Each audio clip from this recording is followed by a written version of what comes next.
एक रिपोर्ट लिखवा देंगे कि भाई कोई तो लड़की वड़की जो है वो यहाँ पे गिर गई है करके ऐसा। और ट्रेन में जब आगे गाड़ी वाड़ी रहेगी तो वहां पर हम लोग जो है वो कंप्लेंट करवा देंगे। ये सारी बातें हो गई और उसके बाद में उसको मोबाइल और घड़ी वगैरह दे दिया। लड़की जो है वो सारांश के साथ में आगे चली गई। कोइंसिडेंटली सारांश ने एक व्यक्ति को भी साथ में लेके आया था, तो वो भी उसको भी हम लोगों ने राउंड अप करके उससे बयान लिये हुए। वो चश्मदीद गवाह है। उसके बाद में घटना ये हो गई कि तेजिंदर को उसी टाइम पे दिल्ली की पुलिस उठा के लेके चली गई। क्यों? कारण तेजिंदर जो है वो किसी फ्रॉड के मामले में आरोपी था।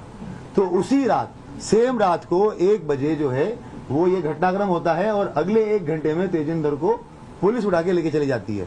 अब जब ये पूरा मामला हमारे पास में आता है, लड़की जानबूझ के सामान पूरा के पूरा सीट पे छोड़ के गई ताकि हम लोग ये सोचे कि लड़की हो ना हो कहीं पे गिरी है, वो कहीं पे भागी नहीं है। अगर भागती तो पूरा सामान लेके जाती। ये पूरा सोच के प्लान करके जो है वो सामान वहीं पर रखा गया था। उसके बाद में जैसा कि उसने सोचा था, जब हमारे पास में मामला आया, सारा डिस्कशन हुआ, बात यही हुई कि भाई सामान जो है वो पूरा के पूरा छोड़ के चली गई है। छोड़ के गई इसका मतलब कहीं ना कहीं गिरी होगी। और मिडघाट और वो वाले एरिया का भी जानबूझ के वो मोबाइल जो है वो उसी एरिया में बंद हुआ था। तो हम लोगों ने वहां पर पूरा सर्चिंग ऑपरेशन भी चलाया, पूरे थानों में भी हम लोगों ने बात करी, वो सारी चीजें करी। मगर उसी टाइम पे एक चीज और, सारांश के साथ में जब बात हुई थी तो स्टार्टिंग में जब जनवरी में उसकी बातें हुई थी तो कॉल पे बात होती थी, मगर उसके बाद में व्हाट्सएप कॉल हुआ था। तो वो उस वजह से जो है उसके साथ में वो बातें जो है वो सीडीआर में डिटेक्ट नहीं हो पाई। हम लोगों ने आईपीडीआर निकालने के बाद में उसका नंबर जो जब वापस आया और पता चला कि इससे वापस ये बात हुई थी और ये लड़का छूट गया है पूछताछ करने के लिए, उसके बाद टीम जो है वो उस तक पहुंची है। तेजिंदर को जब हम लोगों ने ये पता किया, तेजिंदर का नंबर मिला और जब हम लोगों ने उसके बारे में डिटेल पता किया तो हम लोग काफी श्योर हो गए थे कि तेजिंदर इस मामले में लिंक है। मगर जैसे ही हमें पता चला कि ये जो है वो चोरी के मामले में दिल्ली पुलिस उठा के लेके गई है, तो हमें फिर स्टार्टिंग में लगा कि हो सकता है कि ये किसी दूसरे मामले में होगा। पर जब सारांश को उठाया गया और सारांश से जब पूछताछ हुई तो उसने बताया कि तेजिंदर, लड़की और इसने सबने मिलकर ये प्लान किया था। लड़की सारांश के साथ गई, शुजालपुर में गई है, वो गाड़ी की गाड़ी में ही रही, कहीं पे बाहर उतरी नहीं। इन लोगों ने इसका चीज का ध्यान रखा कि कहीं पे भी टोल नाका नहीं आना चाहिए, क्योंकि पुलिस जो है वो टोल नाके पे भी सीसीटीवी कैमरे देखती है और अगर गाड़ी के थ्रू RFID से अगर पैसा कट जाता है तो उससे भी जो है वो डिटेक्ट हो सकता है। तो इन्होंने टोल नाका अवॉइड किया और ऐसे ऐसे रास्ते से गए जहां से टोल नाका नहीं हो। शुजालपुर गए, शुजालपुर के बाद में फिर ये ऑर्बिट मॉल के आसपास से कहीं से इन्होंने एक दूसरा मोबाइल खरीदा। और लड़की, जब तक मीडिया में इस चीज का काफी हाइप हो गया था तो जितना इनको एक्सपेक्टेशन था कि मामला एकदम सिंपल तरीके से निपट जाएगा, तो वो लगने लग गया कि अब तो ये नहीं होगा, तो इसको मध्य प्रदेश छोड़ के कहीं तो जाना पड़ेगा जहाँ पे अलग भाषा के लोग हैं। तो इन्होंने हैदराबाद चूज किया। उसके बाद ये बुरहानपुर गए, बुरहानपुर से इन लोगों ने जो है वो हैदराबाद की बस पकड़ी। हैदराबाद में जाने के बाद में ये 2 दिन 1 रात जो है वो हैदराबाद में रहे।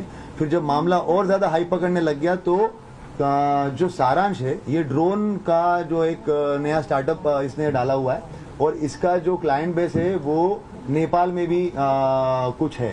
तो इन लोगों की पहले वो बात हो चुकी थी, तो इनकी बात हुई कि अब इसको जो है वो भारत छोड़ के ही हम लोग जो नेपाल की तरफ चले जाएंगे। उसके बाद फिर इन्होंने बस पकड़ी, बस पकड़ के जोधपुर से दिल्ली, दिल्ली से उसके बाद में जो है ये कुछ दिन वो काठमांडू चली गई। लड़की काठमांडू चली गई, लड़का जो है वो वापस आ गया। और लड़के ने ये भी किया कि जो इसका मोबाइल था उसको जब मेन टाइम था उस टाइम पे उसने एरोप्लेन मोड पे करके पूरा के पूरा बंद कर लिया। बाकी टाइम में मोबाइल जो है वो अपना वहीं पे रखकर और दूसरी सिम इशू करवा के पिता के नाम पे उस मोबाइल को उसने पूरा टाइम चलाया। क्योंकि जब सारांश का नाम अगर आए तो मोबाइल जो है वो इंदौर में ही दिखे और उसके ऊपर कोई शक ना जाए। और पिता की अलग से, क्योंकि नई सिम थी, वो तो कुछ कहीं पे कुछ कनेक्शन था ही नहीं उस चीज का, तो वो सिम जो है वो उसने अपनी अलग से इस्तेमाल करी। काठमांडू छोड़ के ये वापस आ गया। उसके बाद में 3-4 दिन तक रहा। जब पुलिस ने इसको राउंड अप किया हम लोगों ने सारांश को, और उसके बाद में जब चीजें निकल के आई तो उसके थ्रू नया नंबर जो था उसका, उससे बात कर और उसको वहां से बॉर्डर तक बुलवाया गया और बॉर्डर पे लाखीमपुर खीरी पुलिस की मदद से हम लोगों ने जो है वो लड़की को बरामद किया। बरामद करके जो है वहां से दिल्ली, और दिल्ली से अभी सुबह सुबह फ्लाइट से यहाँ पे लेके आए हैं। अगर कोई अलग और कुछ सवाल पूछना चाहता है तो एक एक करके पूछते हैं। हाँ, आप मास्टरमाइंड कौन है इस केस का? पूरा मास्टरमाइंड तरीके से पहले इनका क्वेश्चन का जवाब दे देता हूँ। फिल्म देख के, वैसा कुछ नहीं है। लड़की एडवोकेट है, पहले भी छात्र नेता रह चुकी है, सिविल जज की तैयारी कर रही है, काफी कुछ चीजें उसको पता है। GRP का काम करने का तरीका, DF का काम करने का तरीका, मिसिंग पर्सन का कितना इंपॉर्टेंस होता है, क्राइम का कितना इंपॉर्टेंस होता है, 363 का कितना इंपॉर्टेंस होता है, ये सारी चीजें उसको पता है। तो जो प्लान बना है वो तीनों लोगों ने मिलकर आपस में बना के और उसके बाद में फिर एग्जीक्यूट किया। सर क्या तेजिंदर को कोई पैसे वैसे दिए थे इन लोगों ने मदद करने के लिए? हाँ, ये तेजिंदर का सवाल पहले जो है मैं इसका जवाब दे देता हूँ। तेजिंदर जो है ये सारांश जब इंदौर में रहता था लगभग 2021-22 के बीच में, तो आमने सामने रहते थे। उस टाइम पे इन लोगों का कुछ पैसों का लेन देन हुआ था। तेजिंदर ने काफी लोगों से उधारियां लेके रखी थी, तो उसमें सारांश से लगभग 2 से 2.5 लाख रुपए लिए हुए थे। तो वो जो पैसों का लेन देन था वो उनका चल रहा था, 2.5 लाख रुपए वो दे नहीं रहा था। तो उसी चीज के लिए फिर ये काफी बात होने लग गई, तो ये उसका ड्राइवर बन गया और उसके बाद में फिर उस चीज का कि भाई तुम्हारा जो पैसा दिया हुआ उसी में से कुछ निकाल लो। इस तरीके से वो तेजिंदर जो है वो इन्वॉल्व हुआ। राम तोमर वाली बात मैं पहले कंप्लीट कर लेता हूँ। राम तोमर जो है गुमशुदगी वाले मामले में कहीं से कहीं तक इन्वॉल्व नहीं है, मगर राम तोमर की जो पहचान है वो लगभग ग्वालियर जबलपुर में जब लड़की प्रैक्टिस करती थी उस टाइम पे किसी के थ्रू ही लड़की से हमने बातचीत करी है। आप भी अलग से अभी बाद में भी उससे जब भी बातचीत होगी तो जानकारी में आएगा। लड़की का कहना है कि राम तोमर को आज तक उसने चेहरा भी नहीं देखा उसका, मगर राम तोमर उसको लगातार फोन करता था और उसने बीच में 3 से 4 बार उसके टिकट्स बना दिए थे, जो एक भी टिकट में वो वापस गई नहीं है। उसका ये कहना था कि तू ग्वालियर आ जा और ग्वालियर में जो है वो प्रैक्टिस कर। वो थोड़ा परेशान थी उससे कि वो बार बार फोन क्यों करता है करके। जब वो ऑफिशियल काम है तब तक तो ठीक है, पर बार बार फोन क्यों करता है। मगर जो गुमशुदगी वाला पार्ट है उससे राम तोमर का कुछ भी लेना देना नहीं है।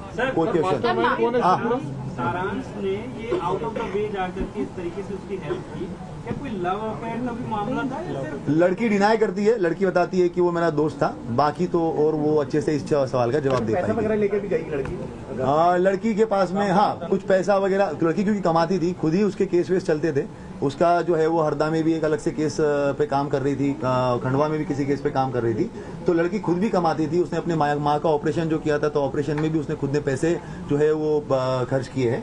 तो पैसा उसके पास में था और कुछ पैसा जो है वो सारा ने उसने